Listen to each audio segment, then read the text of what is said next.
नमस्कार, आप देख रहे हैं इंडिया टीवी। आपके साथ मैं हूं मीनाक्षी जोशी।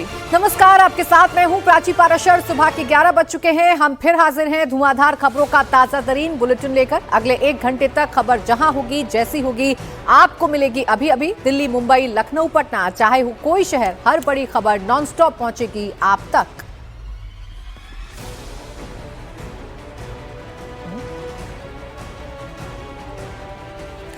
तस्वीर होगी पार्लियामेंट से, जहां पर इस वक्त कांग्रेस पार्टी के निशाने पर हैं गृह मंत्री अमित शाह। पहले सदन की कार्रवाई की लाइव तस्वीरें आपको दिखा दें। मैं सदन की ओर से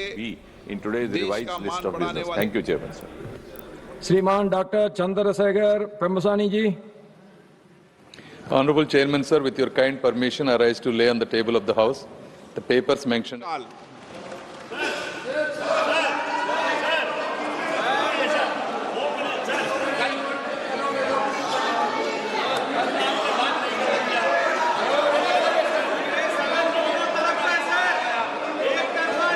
माननीय सदस्यगण, मैंने कई बार सदन के सभी माननीय सदस्यों से आग्रह किया है, प्रश्नकाल माननीय सदस्य का अधिकार है और प्रश्नकाल के अंदर सरकार की जवाबदेही भी तय होती है। मैंने ये सदन के माध्यम से भी और फ्लोर लीडरों की मीटिंग में भी आप सबसे आग्रह किया है कि सदन में प्रश्नकाल के अंदर सदन को बाधित नहीं करें। प्रश्नकाल महत्वपूर्ण समय होता है, सदस्यों को सवाल उठाते हैं, सरकार की जवाबदेही तय होती है। आप प्रश्नकाल नहीं चलाना चाहते, प्रश्नकाल बाधित करना चाहते हैं, सदन की कार्रवाई आज 2 बजे तक के लिए स्थगित की जाती है। लोकसभा की कार्रवाई स्थगित हो गई है। लोकसभा की कार्रवाई शुरू होने के साथ साथ जबरदस्त हंगामा हुआ। 11:02 का समय हो रहा है। मात्र 2 मिनट की कार्रवाई और पिछले कई दिनों से यही तस्वीर आपके सामने है, जहां पर जबरदस्त हंगामे के बीच लोकसभा की कार्रवाई स्थगित हो जाती है। मॉनसून सत्र का ये अगला हफ्ता है। अगले हफ्ते का भी आज का गुरुवार का दिन है। कल लोकसभा में पेपर लीक बिल के ऊपर विस्तार से चर्चा हुई और लोकसभा से बिल पास भी हो गया। लेकिन राहुल गांधी के इडियट वाले बयान के साथ साथ अमित शाह पर दिए गए बयान को लेकर इस वक्त सरकार राहुल गांधी पर, विपक्ष पर हमलावर है और राहुल गांधी से माफी की डिमांड कर रही है। तो वहीं आज विपक्ष का तेवर 2 फ्रंट पर दिखाई दे रहा है। राहुल गांधी कांग्रेस पार्टी की बात करें तो वो गृह मंत्री अमित शाह से जवाब मांग रहा है कि आखिर गन चलाने का ऑर्डर किसने दिया।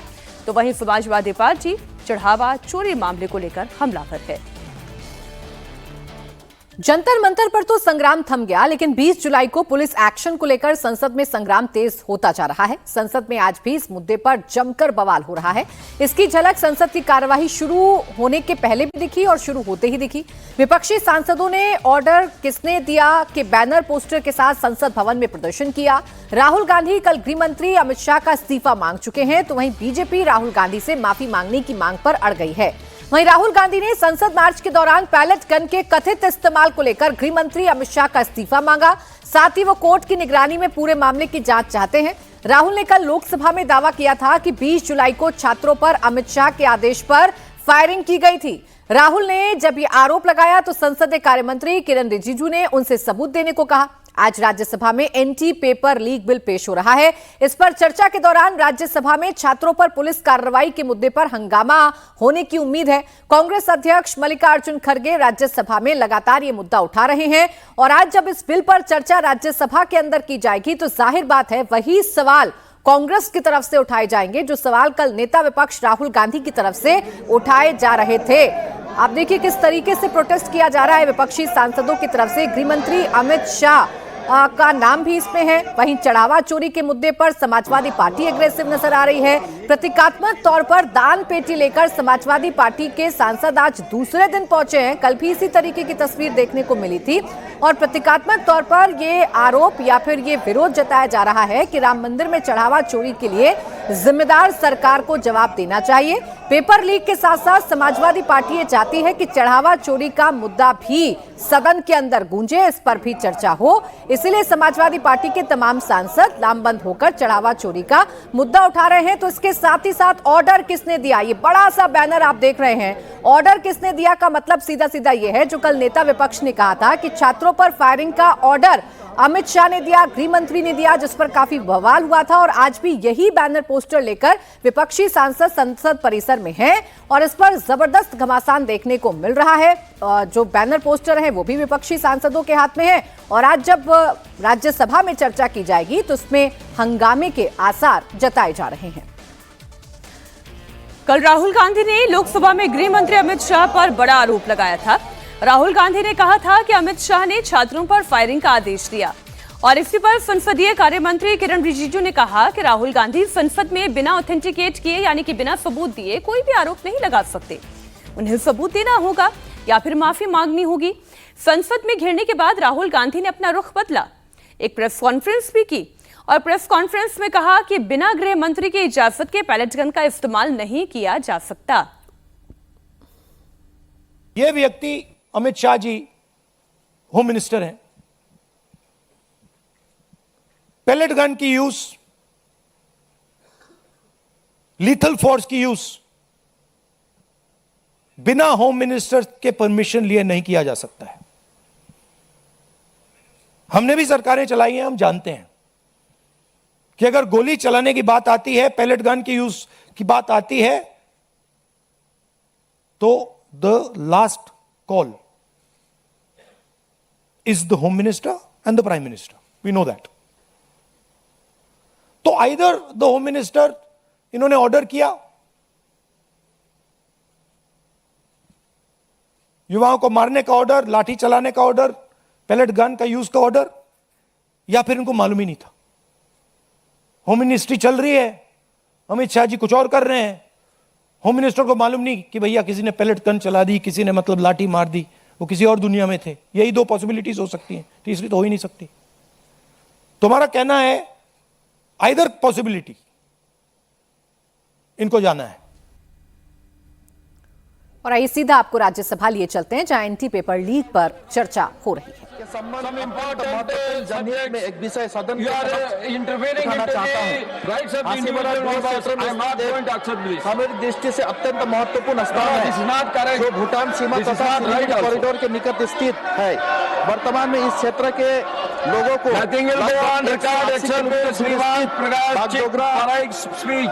हवाई अड्डे पर निर्भर करना पड़ता है। निकटवर्ती नागरिक हवाई अड्डे अभाव एवं स्थानीय निवासी, चाय बागान के श्रमिक, विद्यार्थियों, पर्यटक एवं रक्षा कर्मियों तथा व्यापारिक समुदाय को भारी कठिनाई का सामना करना पड़ता है।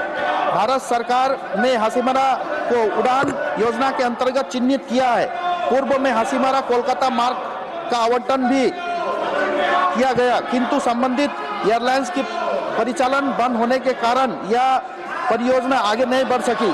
नागरिक उड्डयन मंत्रालय ने भी स्पष्ट कर दिया कि विमान सेवा के लिए सिविल एन्क्लेव स्थापित करने हेतु 38 एकड़ भूमि की आवश्यकता है तथा यह परियोजना भूमि हस्तांतरण एवं वैदिक स्वीकृतियों के पूर्ण होने पर निर्भर करती है। इस बजट सेशन में नया सरकार का जो बजट हुआ, तो आप ये दो तस्वीरें इस वक्त देख रहे हैं। संसद भवन में किस तरीके से नारेबाजी की जा रही है, बैनर पोस्टर लेकर विपक्षी सांसद पहुंचे हुए हैं, तो राज्यसभा में भी जबरदस्त हंगामा देखने को मिल रहा है। लोकसभा से anti paper leak bill pass होने के बाद राज्यसभा में आज इस पर चर्चा होनी है और चर्चा का स्वरूप कैसा होगा और चर्चा का आगाज कैसा होगा वो तो राज्यसभा से आ रही इन तस्वीरों को देखकर अंदाजा लगाया जा सकता है, क्योंकि विपक्ष की तरफ से राज्यसभा के अंदर भी जबरदस्त नारेबाजी की जा रही है, जबरदस्त हंगामा देखने को मिल रहा है। और विपक्ष का रुख क्या है वो संसद परिसर से आ रही इन तस्वीरों को देखकर अंदाजा लगाया जा सकता है। इंडिया ब्लॉक के तमाम सांसद एक साथ इकट्ठा होकर दो मुद्दों पर सरकार को घेरने की कोशिश कर रहे हैं। एक मुद्दा वो जिसे लीड समाजवादी पार्टी कर रही है, ये चढ़ावा चोरी का मुद्दा है, और एक मुद्दा है पेपर लीक का, जिस पर कांग्रेस बड़ी एग्रेसिव नजर आ रही है। हालांकि एंटी पेपर लीक बिल कल लोकसभा से पास हो चुका है, लेकिन राहुल गांधी ये कह रहे हैं कि पेपर लीक के लिए कानून बनाने से कुछ नहीं होगा। पहले आपको यह बताना पड़ेगा कि आखिरकार छात्रों के साथ बर्बरता किसके आदेश पर की गई। छात्रों पर कथित तौर पर पैलेट गन के इस्तेमाल का आरोप राहुल गांधी की तरफ से लगाया जा रहा है और यह आरोप सीधे तौर पर गृह मंत्री अमित शाह पर लगाया जा रहा है। पैलेट गन के मुद्दे पर राहुल गांधी लगातार अपना गोल पोस्ट बदल रहे हैं। चीनी मिल को खुलवाने के लिए आदरणीय प्रधानमंत्री जी ने आश्वासन दिया, गृह मंत्री अमित शाह जी ने आश्वासन दिया, उत्तर प्रदेश के मुख्यमंत्री ने कहा, लेकिन आज तक वो चीनी मिल चली नहीं। वहां चीनी मिल बचाओ संघर्ष समिति के लोग लंबे समय से मान्यवर आंदोलन चला रहे हैं, संघर्ष कर रहे हैं। उत्तर प्रदेश के गन्ना किसानों की हालत मान्यवर ये है कि वर्षों तक उनका पेमेंट नहीं होता है। 1200 करोड़ रुपए किसानों का, 1200 करोड़ रुपए कोई छोटा अमाउंट नहीं है सर। अब आपने आम आदमी पार्टी का मुद्दा भी सुन लिया। राज्यसभा में इस वक्त आम आदमी पार्टी के सांसद संजय सिंह बोल रहे हैं। इस वक्त पैलेट गन के मुद्दे पर राहुल गांधी लगातार अपना गोल पोस्ट बदल रहे हैं। राहुल गांधी ने पहले लोकसभा में कहा कि अमित शाह ने छात्रों पर फायरिंग का आदेश दिया। संसद के बाहर उन्होंने बयान दिया कि या तो अमित शाह ने फायरिंग का आदेश दिया या उन्हें कुछ पता ही नहीं था। दोनों ही मामलों में उन पर सवाल उठते हैं। लेकिन जब राहुल गांधी प्रेस कॉन्फ्रेंस करने के लिए पहुंचे तो उनके सुर बदल गए। प्रेस कॉन्फ्रेंस में राहुल ने कहा कि गृह मंत्री के आदेश के बिना पैलेट गन का इस्तेमाल नहीं किया जा सकता है। पहली बात तो ये कि जब वो कहते हैं कि गृह मंत्री जी ने गोली चलाने का आदेश दिया और उसे ऑथेंटिकेट करने में नाकाम है, तो सबसे पहली बुनियादी बात कि कहीं भी गोली चलाने का आदेश कोई मंत्री नहीं देता, वो मैजिस्ट्रेट देता है, एसडीएम देता है, डीएम देता है। हम सब विधायक रहे हैं, सांसद रहे हैं, हमारे अनुभव में है। इसका अर्थ ये हुआ कि उन्हें सार्वजनिक जीवन का भी अनुभव में अभाव है। दूसरी बात, ये बार बार स्पष्ट किया गया कि गोली चली ही नहीं, अश्रु गैस, टीयर गैस का इस्तेमाल हुआ। लेकिन जब गोली चली ही नहीं तो आदेश देने का सवाल ही नहीं पैदा होता।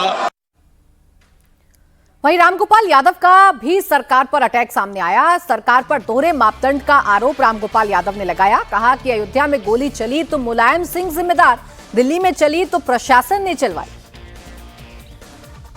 सही है, लेकिन मैं ये पूछना चाहता हूँ आपके माध्यम से लोगों से कि अयोध्या में गोली चली तो मुलायम सिंह ने चलवाई, अयोध्या में गोली चली तो मुलायम सिंह ने चलवाई, और यहाँ चली तो प्रशासनिक चली। आप देखिए दोहरा मापदंड। और इस वक्त प्रियंका गांधी कुछ कह रही हैं। राहुल गांधी क्या कह रहे हैं वो आपको सुनाते हैं। सेफ्रन कर दी, ऑरेंज सेफ्रन में रंग दी गई है हमारे हॉकी के खिलाड़ियों की, और जो पूर्व खिलाड़ी उन्होंने इस पे खड़ा है। देखिए, ये चाहे यूनिफॉर्म बदल लें, ये एजुकेशन पॉलिसी में भी अपनी इतिहास को बदलने की कोशिश करते हैं, कुछ भी कर लें। आपने देखा हमारे देश के युवा क्या सोचते हैं इसके बारे में। हमारे देश के युवा सारे जंतर मंतर में जितने भी इकट्ठे हुए थे, उनकी वो क्या कह रहे थे इसके बारे में आप सब ने सुना। ये देश की आवाज़ है। ये देश, इस देश की आज़ादी के लिए जो लड़ाई लड़ी गई वो अहिंसा और सत्य पर आधारित थी, उसमें आरएसएस कहीं नहीं थी। और पूरे देश को असलियत मालूम है, और जिनको नहीं पता था उनको आज पता चल रहा है कि इनकी नीयत क्या है। तो कांग्रेस पार्टी ने महात्मा गांधी जी की अगुवाई में ये आंदोलन किया था, और ये देश, इस देश की जो आत्मा है ना, उसमें अहिंसा, सत्य, भाईचारा है।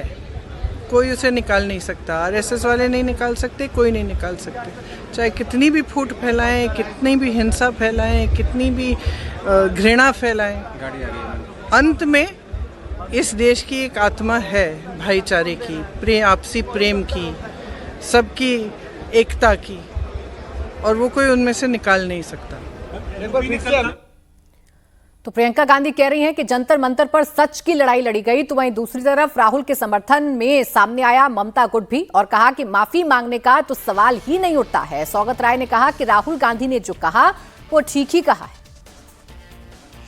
मैं तो सपोर्ट करता हूँ इस बारे में राहुल गांधी को। जो बोला है ठीक बोला है, इसको कोई सवाल ही नहीं उठता माफी मांगने का।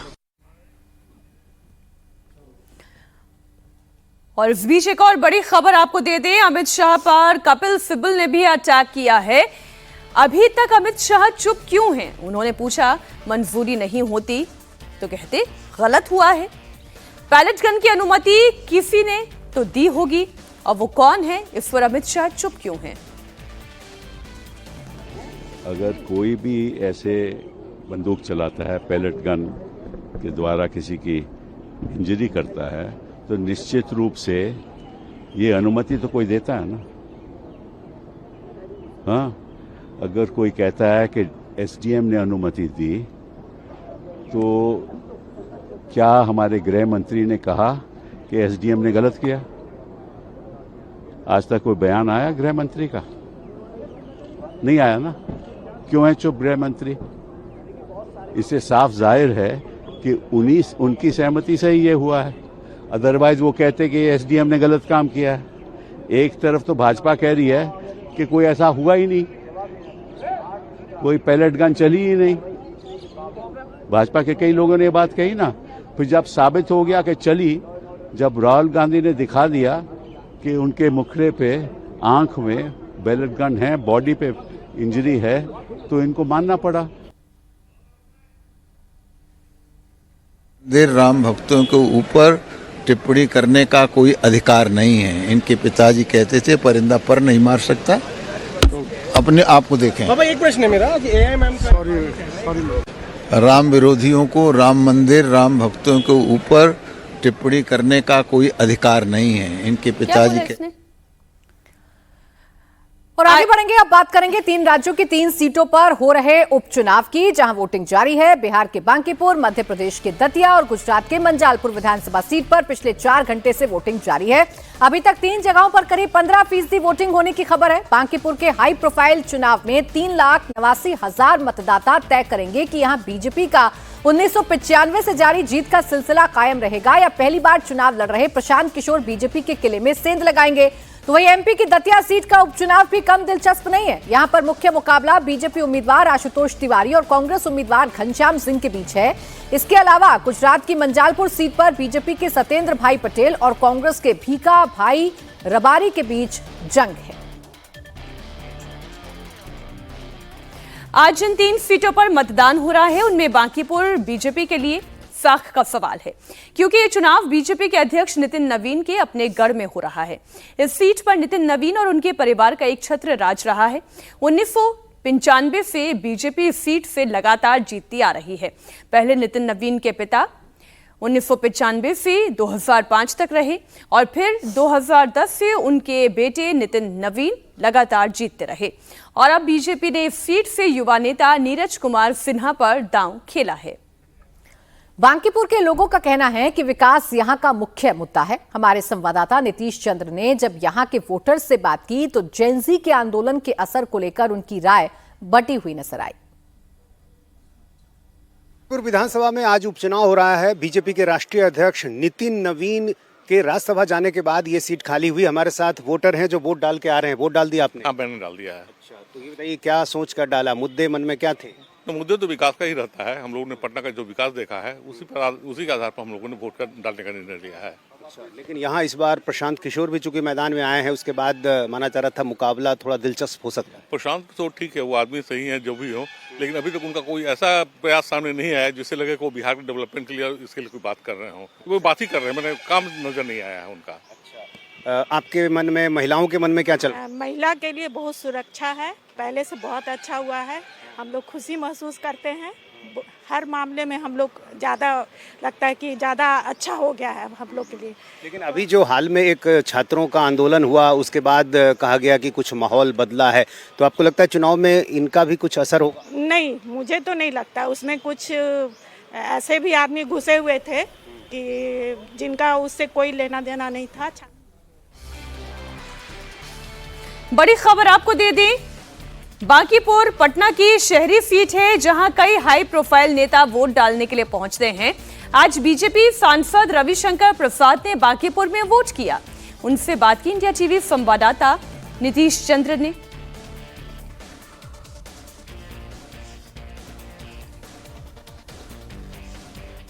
जी, इस बार का चुनाव बेहद दिलचस्प है। प्रशांत किशोर भी चूंकि मैदान में आ गए हैं। लोकतंत्र में हर को चुनाव में आने का अधिकार है महाराज, लेकिन बांकीपुर की जनता भी जानती है उनको किसके साथ खड़ा होना है। मैंने वोट दिया है, मैं 20 साल से यही वोट करता हूं और बांकीपुर की जनता ने अपने क्षेत्र का विकास देखा है, जनता का विश्वास देखा है। नीतीश जी का काम, सम्राट जी का काम, नितिन नवीन जी जब विधायक रहे उनका काम, सांसद के रूप में मेरा काम, इतने जो आजकल पटना में फ्लाईओवर बने हैं, जो वंदे भारत चल रही है, जो पटना हवाई अड्डा बन गया है और काम हो रहे हैं, मरीन ड्राइव है, तो ये देखा है लोगों ने। कई लोगों को ये लग रहा है कि अभी हाल ही में जो छात्रों का आंदोलन हुआ उसका असर भी इस चुनाव पर देखने को मिलेगा। देखिए, छात्रों का हम सम्मान करते हैं, इस चुनाव में कोई असर नहीं पड़ेगा। मुकाबला किससे लग रहा है वो आप तय करिए। हम लोग की प्रभावी निर्णायक जीत होगी। जहां तक मुझे लगता है अधिक मुकाबला आरजेडी से होगा। पिछली बार से अधिक मतों से जीतेंगे या उस? बिल्कुल बिल्कुल। बांकीपुर में वोटिंग के बीच प्रशांत किशोर ने पुलिस पर जनसुराज के नेताओं को अरेस्ट करने का आरोप भी लगा दिया है। प्रशांत किशोर ने आरोप लगाया है कि 16 से ज्यादा जनसुराज के नेताओं को अरेस्ट किया गया है। गिरफ्तारी के बाद नेताओं के दानापुर शिफ्ट किया गया है नेताओं को। पीके ने आरोप लगाया है कि पुलिस सरकार की मदद कर रही है, सरकार घबरा गई है और इसीलिए इस तरह के हथकंडे अपना रही है। जैसा कि बताया हम लोगों ने कि 16 से ज़्यादा जन स्वराज के नेताओं को पुलिस ने कल पूरे शाम देर रात तक परेशान किया, उनको अरेस्ट, सो कॉल्ड अरेस्ट किया है, लेकिन बेसिकली पेपर पे अरेस्ट नहीं किया, उनको डिटेन कर लिया है और फिर उनको अलग अलग थानों में रखा गया। थानों से हटाकर उनको कहाँ ले जाया गया ये किसी को पता नहीं था। रात में 2 घंटे के मशक्क़त के बाद ये पता चला कि उन सबको यहाँ से दानापुर शिफ्ट किया गया है। और जब इनकी हालत देखिए कि जैसे ही उन्होंने ये बताया कि दानापुर शिफ्ट किया है और मीडिया के साथी थे वहाँ, तो आधे घंटे के बाद पता चला कि वहाँ से उनको हटाकर शाहपुर थाना में रखा गया। तो हम लोग का ये इतना ही कहना है कि अगर उन्होंने कुछ गलती करी है, अगर कोई गैर कानूनी काम किया है तो उन पर आप केस कीजिए, लेकिन अगर वो नहीं उन्होंने किया है तो सिर्फ और सिर्फ सत्तारूढ़ दल बीजेपी की मदद करने के लिए, सरकार की मदद करने के लिए पुलिस राजनीतिक दल बनकर जन स्वराज के कार्यकर्ताओं को पकड़कर उनको सिर्फ इसलिए पकड़ रही है कि वो चुनाव में कुछ न कर सके। आज मध्य प्रदेश के दतिया में भी उपचुनाव की प्रक्रिया जारी है और वोटिंग चल रही है। दतिया में बीजेपी के आशुतोष तिवारी का मुकाबला कांग्रेस के घनश्याम से है। दतिया सीट से मध्य प्रदेश के पूर्व मंत्री नरोत्तम मिश्रा जीतते रहे हैं, ये उनका गढ़ रहा है। नरोत्तम मिश्रा का टिकट कटने पर उनके समर्थकों ने जमकर बवाल किया था।